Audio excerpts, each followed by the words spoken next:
Welcome back to the Less Doing podcast. Today, my guest is Doug Barber, who is co-founder of Minaal, which is, in my opinion, definitely the coolest travel, or I guess backpack in general, that I've ever had, and one of the most successful Kickstarter campaigns of all time. And make sure that at the end of this episode, you go to lessdoing.com/299 to hear Doug's top 3 pieces of advice for being more effective. So, Doug, thank you for taking the time to talk to me. Yeah, no, you're most welcome. It's great to be on. And it really is an honor because, first of all, I mean, I'm very into backpacks. I've always have been. I like bags and organization, and I've had backpacks before that were the coolest and best backpack I've ever had. But Minaal is the one that has sort of kept that title for the longest. It's such a functional, such a great pack, and we'll have some images in the post so people can see it if they don't know what it is. But let's talk about you first, a little bit of your background. Have you always been such a world traveler? I think. I'm from New Zealand, and I didn't actually leave the country until I was 15. So I guess maybe I felt like I had some catching up to do. But yeah, I think I've always been someone who kind of was looking forward to as soon as I got the chance to go out and explore, and that's kind of been I guess a big part of what I've been all about, and that's kind of transitioned into not necessarily fitting into sort of corporate life or anything like that, and wanting to pave my own way, and finding someone in my co-founder Jimmy to get on board and create something that allows us to kind of be wherever we want to be in the world. Well, and so do you have a background in product design or anything, or what was the initial sort of steps? Not at all. No, I kind of started out as a corporate lawyer a few years ago. Had a kind of short career there until I sort of left to travel and sort of learn those industries. But no design, no manufacturing background, and neither did my co-founder Jimmy, actually. But I guess one thing we both seem to be pretty good at is kind of seeking out the experts and the best people for in a particular field, and kind of bringing them on board. So that's sort of what we did in this case. Well, so I think that this is a really important point for people to understand, is that if you identify a problem and you don't necessarily know how to solve it, you don't have to have these specific backgrounds or these specific expertise to necessarily come up with a solution that works, right? So, I guess the problem here was obvious, right? You were traveling a lot and you wanted something that looked good and was functional. That was it. Yeah. Pretty frustrated with kind of what was out there after a few years of travel, and kind of had to make that right. And also for those who have not seen the Minaal backpack, there's a couple different versions, but essentially it's a very sleek, nice looking. It doesn't even look like a backpack most of the time, and you can actually put the shoulder straps into a slot so that it's more of a briefcase. But it just holds so much in such an organized fashion. How many versions did you go through to get to the first one? To get to the first production version? Yeah, many. 13, 15, 17, something like that. Yeah, there was a lot of kind of rapid iteration there. Over the course of a few years, really, we had a base of other sort of location independent entrepreneurs that we could take a new sample to and get their kind of honest feedback, and then go away and make changes based on that. But what did the first version look like? Since you didn't have product design, was it a sewn thing, or what was it made out of? What was the very first version? What did it look like? Well, we did. So neither of us have that expertise. But after sort of sketching things for a couple of years ourselves, we did bring on an expert. So the first physical version of our bag was, it was kind of, I guess. It was sort of in many ways a lot different to where the bag is now, but in some ways kind of similar. The size was different. It was pretty much the same rather, and I guess some of the key features. So it's been kind of many little things that have changed over time and have kind of transformed it into what it is now. And then when you, I mean, the first Kickstarter campaign did was it was over 1 million, right? So the first one actually, I mean, it was quite a long time ago. So Yeah. 2013. So when we when we got to the end of the 30 days there, it was it was the most funded bag of all time. But it was more in the it was 340 Oh, odd thousand. no, sorry, So you've done over 1 million total, right? In that's Kickstarter. right. Yeah. Yeah. So came back with along with the second one. We've only done two, but yeah, the total comes in sort of over 1 million there. And so, what was that like too? Because Kickstarter campaigns are those kinds of things, right? Where if people, I don't think, realize how much goes into doing a successful Kickstarter campaign. And did you work with Clay there on the first one? We did, yeah, yeah. He was super helpful, and yeah, it was was a big part of our success there because we didn't really. Can't think, I'm not sure we really knew anyone else who'd done one at that point. So yeah, he was a great sounding board and source of advice. And I think the sort of on top of that, the kind of effort that had gone into, I mean, firstly the product to make sure that it was something which was going to be useful to the target market, and it turned out it was useful to a lot more people than we imagined, and just kind of building that community over time to sort of be invested and be taken along for the ride was really valuable.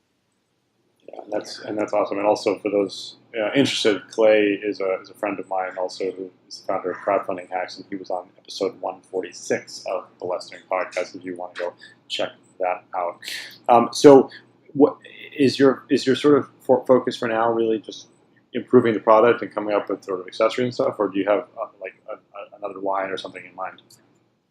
Yeah, I mean, I'd say there's always there's quite a few people now working on product development. So there's kind of various things in different stages of development. But yeah, we're not afraid to kill a lot of products before they make it to market. We have a pretty high standard for what we would sort of bring into the world there. So it's hard to say what of these things will come out. So we keep it pretty quiet. Don't want to disappoint anyone that something doesn't make it out. Yeah, there's plenty going on behind the scenes.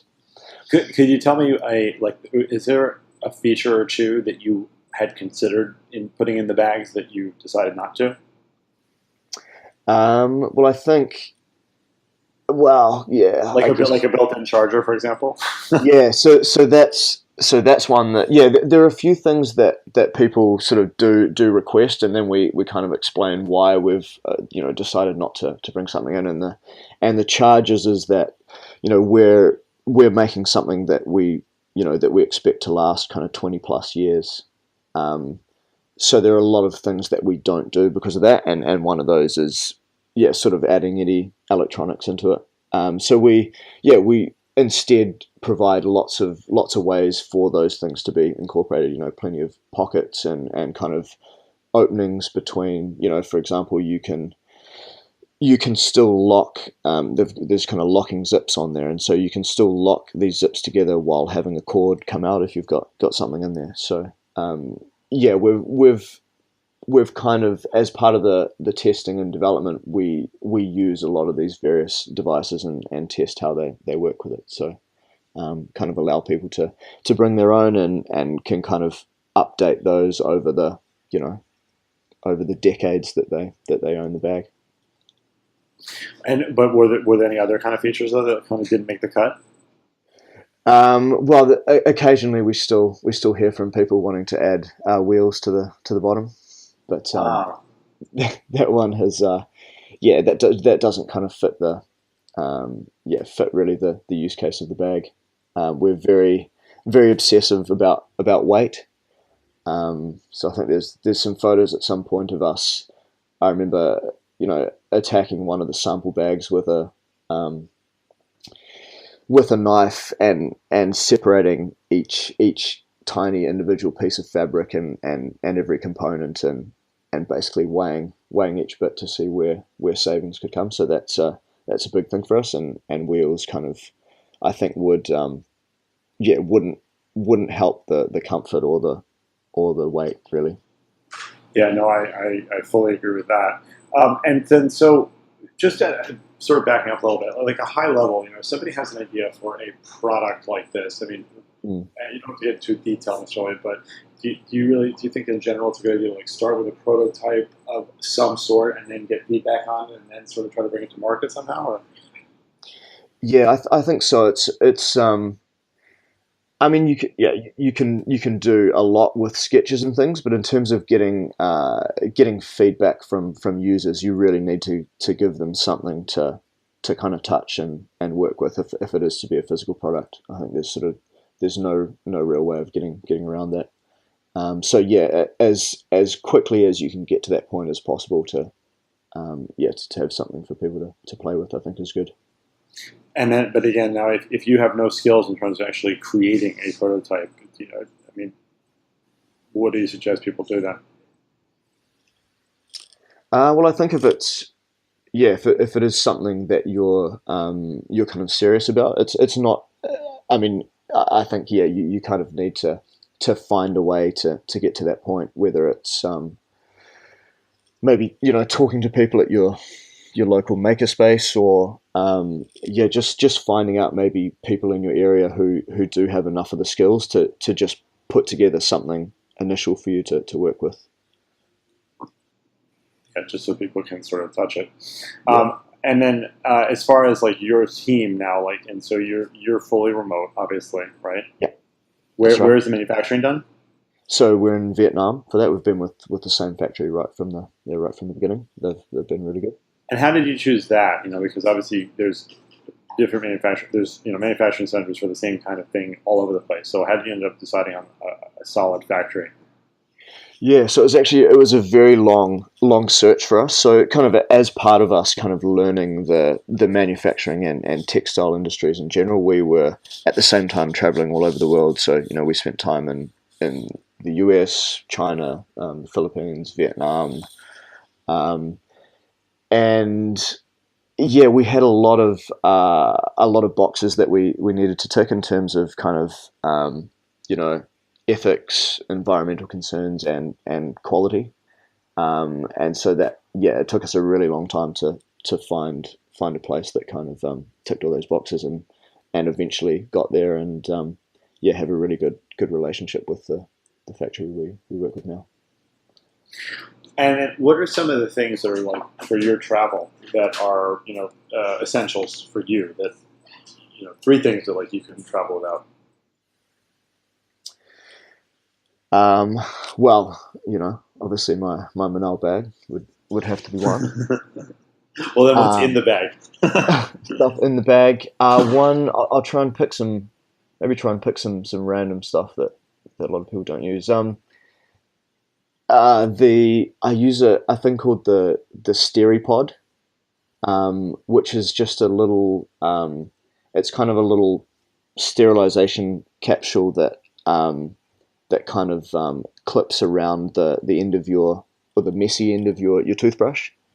Um, and so that means it also works as a little stand, so it keeps it away from the wet spaces, and it means I can kind of throw it in my bag if I don't want to put it straight back in a toiletries bag or a dop kit. So and it keeps the toothbrush nice and fresh as I travel around. Um, so that would be one. Another is to take a sort of a sleeping bag liner with me. So it's just something that if you get caught in an airport or sort of anywhere and you might need to sleep overnight, if you can kind of throw your valuables down the bottom of that. So yeah, it can kind of cut down on that risk of people coming through and swiping things. Um, and as a number three, oh, some good kind of slip-on shoes for all the times you go through. I think in the early days having to get down and kind of undo these laces and do them up again. So now I can The bag is obviously pretty streamlined in terms of what I can do there, but yeah, it helps to have everything else. So shoes and a belt that you can keep on. So it's got maybe some carbon fiber instead of the regular metal belt that's gonna buzz off. Cool. Those are good ones. And then one more sort of general question here for you is how do you decide where you're going to be traveling to? Yeah, that is a good question. So I think I like to because of course I can do most of my work from anywhere. So there's the kind of the events that I'm going to in various parts of the world.